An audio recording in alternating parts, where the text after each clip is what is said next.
Este sermón fue predicado el 24 de agosto del 2025 en la ciudad de Gdansk, Polonia, por el pastor Pavel Bartosik, titulado Jesucristo, el Obed mayor y el Boaz mayor. Es una serie acerca del libro de Ruth, capítulo 4, versículos del 16 al 22. Boaz tomó a Ruth por esposa, y cuando tuvo relaciones sexuales con ella, el Señor la hizo concebir y dar a luz un hijo. Entonces las mujeres dijeron a Noemí: bendito sea el Señor, que no te ha dejado sin redentor, y que su nombre sea grande en Israel. Que este hombre sea tu consuelo y tu apoyo en tu vejez, pues tu nuera, que te ama y es mejor para ti que 7 hijos, lo ha dado a luz. Entonces Noemí tomó al niño y lo puso en su regazo y lo crió. Y las mujeres de su vecindario lo llamaron por su nombre, diciendo: le ha nacido un hijo a Noemí. Y lo llamaron Obed, y fue padre de Jesé, quien a su vejez fue el padre de David. Y estos son los descendientes de Fares. Fares engendró a Esrom, Esrom engendró a Ram, Ram engendró a Aminadab, Aminadab engendró a Nazón, Nazón engendró a Salmón, Salmón engendró a Boaz, Boaz engendró a Obed, Obed engendró a Yeset, y Yeset engendró a David. Hoy tenemos los últimos versículos del libro de Ruth. Veremos cómo termina esta historia. Boaz tomó a Ruth por esposa. Después de acostarse con ella, el Señor la hizo concebir y dar a luz un hijo. Observemos 2 cosas aquí. 1. Dios abre y cierra el vientre. El nacimiento de cada hijo es motivo de agradecimiento a Dios por la vida que Él ha creado. No eres fruto de la casualidad, del error ni la casualidad ciega. Es una creación única de Dios. Él te dio la vida en el vientre de tu madre. 2. Ruth no solo dio a luz un hijo, sino que también lo concibió. Esto significa que el hijo, llamado Obed, existía antes del nacimiento.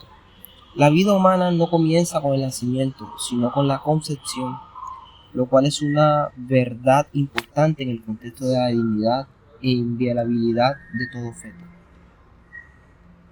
¿Qué sucede después del nacimiento de Obed, hijo de Ruth y Boaz? Entonces Noemí tomó al niño y lo puso en su regazo y lo amamantó. Y las mujeres vecinas lo llamaron diciendo: le ha nacido un hijo a Noemí. Y lo llamaron Obed, y fue el padre de Yeset, quien a su vez fue el padre de David. Imaginen a Noemí durmiendo con su nieto Obed sobre su pecho, reflexionando sobre todo lo que Dios había hecho por ella. Cuando regresó a Belén, nunca imaginó que un día abrazaría a su nieto. Llegó con el corazón roto, avergonzada, amargada y asustada. Ahora no solo tiene un nieto, sino que tiene comida en abundancia. Está en casa de un hombre piadoso que cuida de ella y de su nuera. Noemí tiene una nuera que es como una hija para ella, que lo ama y es mejor que 7 hijos. En cierto sentido, con el nacimiento de Obed, también tiene un hijo que será su heredero, consolador, restaurador y redentor. Noemí experimenta un sabor del cielo aquí. Todas las penas que soportó se han ido. Ha probado la dulzura de la redención. Ya no hay lágrimas, hambre, sed y muerte. La tristeza de la viuda ha sido reemplazada por una gran alegría. Llegó con las manos vacías y ahora tiene un heredero. Ella experimenta lo que escribe el salmista en el Salmo 126, versículos del 5 al 6. Los que siembran con lágrimas cosecharán con alegría. El que sale llorando, llevando la semilla para sembrar, volverá con alegría, trayendo sus gavillas. Y Noemí le debe todo a esto, a un Dios misericordioso y poderoso. Esta es una hermosa imagen del Evangelio. El Evangelio es un mensaje de cambio radical. El Evangelio es un mensaje de Dios que trae vida de la muerte, absolución de la culpa, justicia de la injusticia. El Evangelio es un mensaje de cambio radical, ya que el segundo Adán deshace la maldición del primero y trae mucho más. Y los vecinos reciben el honor de ponerle nombre al niño. Debieron ser buenos vecinos, ya que recibieron tal privilegio, y la familia estuvo de acuerdo con el nombre que eligieron. versículos 17. Y las vecinas le pusieron nombre diciendo: le ha nacido un hijo a Noemí, y lo llamaron Obed, y él fue padre de Yesed, quien a su vez fue el padre de David. Las vecinas Noemí y Ruth recibieron el privilegio de ponerle nombre al niño. Lo llamaron Obed. Obed significa siervo. Probablemente sea una forma abreviada del nombre Abdía, que significa siervo del Señor. De este linaje nacería otro hijo, que sería el siervo del Señor, y redimiría a su pueblo. Por lo tanto, el nombre de Obed, Abdías, es un título mesiánico, y no es una exageración, pues Obed es un presagio del Mesías. Se podría decir que Jesús es el Obed más perfecto. El mismo David es llamado repetidamente Obed, siervo del Señor.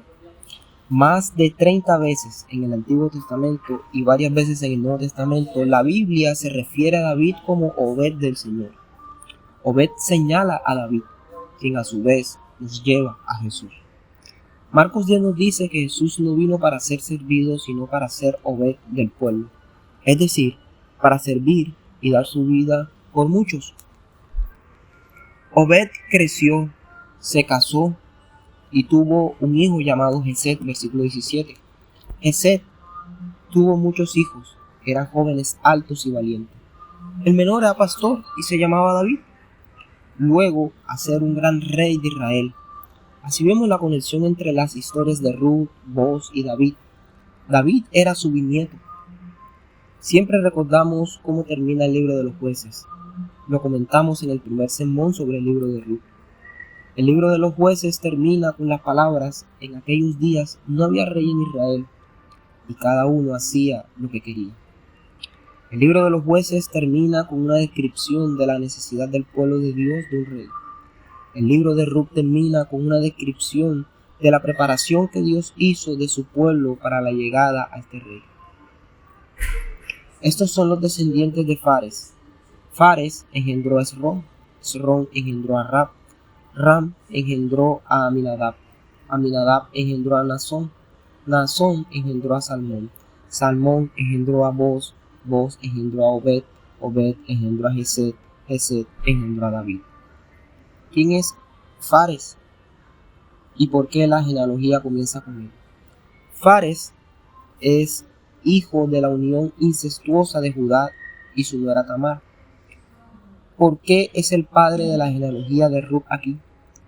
Porque Dios obra para traer redención no solo a una familia específica, sino también a toda la tribu a la que pertenecía Fares e incluso al mundo entero. Al proporcionar una genealogía a partir de Fares, el libro de Ruth nos enseña que Dios levanta la maldición de la tribu de Judá a la que pertenecía Fares. Deuteronomio 23:2. Ningún nacido de ilegitimidad podrá entrar en la congregación del Señor, ni la 10ª generación después de él podrá entrar en la congregación del Señor. Fares es hijo de la unión prohibida y pecaminosa de Judá y Tamar, por lo que sus 10 generaciones no han podido entrar a la congregación del Señor ni ejercer autoridad en Israel. Al mismo tiempo, Dios, mediante la bendición de Jacob, prometió a Judá, el padre de Fares, en Egipto, que el cetro no sería quitado de su tribu. Y si contamos los nombres desde Fares hasta David, hay exactamente 10 generaciones.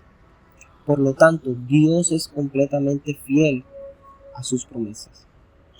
Una genealogía también es importante porque muestra el tipo de persona que Dios usa para cumplir sus planes. A veces queremos conocer a nuestros antepasados porque esperamos encontrar personas importantes, famosas, exitosas. Queremos tener un buen linaje, uno del que podamos enorgullecernos y disfrutar de la alegría de algún antepasado.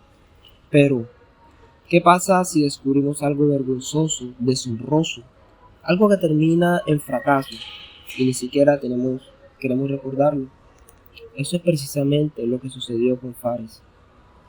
En este linaje comenzamos con un hombre, Judá, que visita a una prostituta de la calle con la que tuvo relaciones sexuales y que resulta ser su nuera. Este linaje es la historia ignominiosa de esta familia. Es la genealogía de Fares, su padre, Judá, pero también retrocediendo más en la historia de los antepasados de Abraham hasta Adán. Muestra dos cosas. El Hijo de Dios no provino de una línea pura e inmaculada. En su linaje hay pecadores, prostitutas, paganos, un adúltero, un asesino y por supuesto un idólatra. El Hijo de Dios no vino entre nosotros, pecadores, pero en segundo lugar, Él vino entre nosotros para redimirnos. Y esta genealogía también revela esto. El rey David y su hijo, el rey Jesús viene. Cristo entra en el pecado humano, pero no se convierte en pecador como nosotros. Más bien transforma a los pecadores en santos y trae perdón donde había culpa, trae vida donde reinaba la muerte.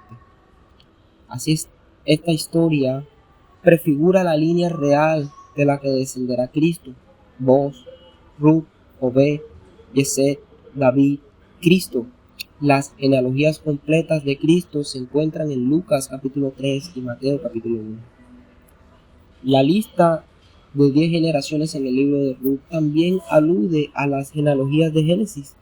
Hay dos pasajes en Génesis con listas de 10 generaciones. Génesis capítulo 5 y el capítulo 11. La genealogía de Génesis 5 termina con Noé, mientras que la del capítulo 11 se centra en Abraham. Para David, esta genealogía lo sitúa en el mismo papel histórico redentor que Noé y Abraham. Así como Noé y Abraham fueron los nuevos Adán e iniciaron nuevas etapas de la historia, David iniciará una nueva etapa para el pueblo de Dios. La palabra hebrea Toledot, que en hebreo significa generaciones o descendencias, utilizada en Ruth capítulo 4 para introducir la genealogía, se emplea en varios pasajes del Génesis para presentar nuevas historias. Así, el libro de Ruth sirve como un nuevo libro de Génesis, un libro del renacimiento de Israel, un nuevo comienzo. El libro de Ruth es el octavo libro del canon hebreo. El 8 es el número de la nueva creación, el nuevo comienzo, el día de la resurrección, el nuevo día del Señor en el nuevo pacto. Así, el pueblo de Dios entra en la nueva creación a través de David. David es el nuevo Noé y el nuevo Abraham. Es el rey y profeta que iniciará una nueva historia para Israel. Prefigura al descendiente de David, que inaugurará la nueva creación. Al leer la Biblia, a menudo pasamos por alto las genealogías. Sin embargo, son importantes. Personalmente también leo genealogías para familiarizarme con los nombres bíblicos, pero también para convencerme y recordarme claramente que Dios es el Dios de generaciones, que Dios obra a través de las generaciones y que debemos pensar generacionalmente. María creció en la acción generacional de Dios, Lucas 1 del 47 al 50, y mi espíritu se regocijó en Dios mi Salvador, porque ha mirado la humildad de su sierva, porque he aquí desde ahora me llamarán bienaventurada todas las generaciones, porque el Todopoderoso ha hecho grandes cosas por mí, y santo es su nombre, y su misericordia de generación en generación para los que le temen. No debemos pensar solo en nosotros mismos, aquí y ahora, sino que la Biblia nos anima a pensar en lo que dejaré atrás. Será recordado mi nombre en mi familia, en la iglesia, como un siervo de Dios, y será olvidado. Si multipliqué el talento 2 o 5 que Dios me dio, o si lo conservaré. Debemos pensar en lo que les dejaremos a nuestros nietos y a las futuras generaciones. ¿Qué testimonio y ejemplo les dejaremos? ¿Qué legado les dejaremos espiritual y materialmente? 1. Hola, me comentó que lo primero que preguntó en la reunión de mujeres fue: cuéntenme qué cosas buenas les ha sucedido recientemente, porque están agradecidas. Y creo que eso es importante. Aprendan a recordar las cosas buenas que Dios les da ahora. es parte de nuestra preparación para el cielo. Ruth y Noemí podían, por supuesto, mencionar su feliz matrimonio, la nobleza de Boaz, el nacimiento de Obed, pero creo que también entendieron que el difícil camino que las llevó a este lugar es también el camino de Dios, una manifestación de la bondad de Dios. Este es el camino de muchos siervos de Dios y sobre todo el camino de Cristo. Si soportas las dificultades y el sufrimiento, tienes el privilegio de seguir el camino de Cristo. Sé fiel y persevera en él. 2. Los vecinos se alegraron con la bendición de Ruth y Noemí. La aplicación para nosotros es esta: aprendan a regocijarse con la alegría de los demás. Ninguno de ellos dijo, pero nadie me contó ni me visitó cuando nació mi hijo. No, se alegraron con la bendición que recibieron sus amigos. No tengas envidia cuando Dios haga el bien a tu prójimo. Llora con los que lloran y alégrate con los que se alegran. 3. Boaz y Ruth no planeaban convertirse en padres de la realeza. Desconocían que serían antepasados del rey David y mucho menos del rey Jesús. Simplemente vivieron en un pequeño pueblo durante la frenética época de los jueces. ¿Y qué gran logro hicieron? Tanto Boaz como Ruth fueron fieles en lo cotidiano. Aceptaron el reto de vivir vidas de fidelidad y amor a Dios y al prójimo día a día. Aceptaron sus compromisos con alegría.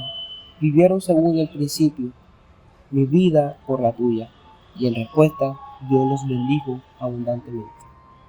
Mucha de su fidelidad se manifestó en las actividades cotidianas y mundanas de la vida. Encontrar trabajo, compartir la mesa con los compañeros de trabajo, cultivar relaciones, dar a la caridad, atender los negocios, cuidar de la suegra, casarse y criar hijos. Estas son cosas que cada uno de nosotros hace o puede hacer en fidelidad a Dios. Todo esto es común, pero algo que el Dios Todopoderoso usa para obras extraordinarias. Por lo tanto, en sus acciones, mantengan esta perspectiva de los deberes ordinarios, la fidelidad cotidiana que conduce a extraordinarios propósitos divinos. La fidelidad en las cosas pequeñas conduce a grandes resultados. Y cito a la Madre Teresa: no todos podemos hacer grandes cosas, pero todos podemos hacer pequeñas cosas con gran amor. 4. En Ruth 3:18, Noemí le dice a Ruth: espera, hija mía, hasta que sepas cómo resulta este asunto, porque mi esposo no descansará, sino que lo decidirá hoy. El libro de Ruth ofrece un consejo similar a la esposa de Cristo, la iglesia. Tranquila, puedes descansar, porque Dios se encargará de ello a través de Jesucristo, el pariente redentor. El asunto de la salvación está resuelto. Dios no solo nos da su palabra, tal como Boaz le dio la suya a Ruth, sino que también nos da una señal, un sacramento que confirma sus promesas, tal como Boaz le dio a Ruth la señal de 6 puñados de cebada. En Cristo tenemos algo mejor que 6 puñados de cebada. Tenemos los sacramentos del bautismo y la cena del Señor. Estas son las promesas de Dios de que nos guiará a través de las dificultades y los sufrimientos y resolverá el asunto de nuestra redención. 5. La historia de Ruth es la historia de Jesús, el Redentor Supremo. Lo hemos visto en cada acontecimiento de este libro. Jesús es el pan de vida, a quien Dios envía a la tierra del hambre para salvar a su pueblo. Jesús es el voz mayor, trata con gracia a su pueblo y nos sirve con sus palabras, agua, pan y vino en su mesa. Jesús promete darnos refugio bajo sus alas. Jesús se calza las sandalias del Redentor y toma nuestro lugar incluso a costa de su propia reputación y su nombre. Jesús es el Hijo prometido que renovará nuestras vidas. Jesús es el nuevo Obed, el siervo del Señor, que vino no para ser servido, sino para servir y dar su vida en rescate por muchos. Jesús es el Hijo de David. Él es el Rey de Reyes. Él es tu Redentor. Amén.